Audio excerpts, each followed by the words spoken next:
नमस्ते प्रणाम। मैं केसर लाल यादव और मैं आ रहा हूँ आपके शहर जमशेदपुर में 31 दिसंबर 2024 को काजू बागान डोबो में कॉलोन इवेंट की तरफ से। और इस नए साल के अवसर पे आप भी आइए और एक खूबसूरत बनाते हैं हम लोग संगीत के माध्यम से, अपने डांस के माध्यम से।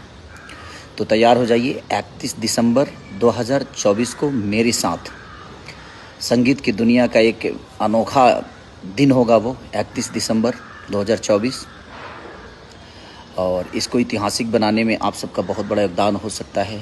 आप आइए और अपना प्यार आशीर्वाद दीजिए। साथ ही उस दिन हम लोग कॉलोन टैलेंट क्वेस्ट का ग्रैंड फिनाले भी होगा, जिसमें विजेता को पुरस्कार मैं अपने हाथों से दूंगा। तो हम इस इवेंट को भी ऐतिहासिक बना सकते हैं और इस शो को भी ऐतिहासिक बना सकते हैं। तो जो भी विजेता होगा उसको पुरस्कार भी मेरे हाथों से ही दिया जाएगा।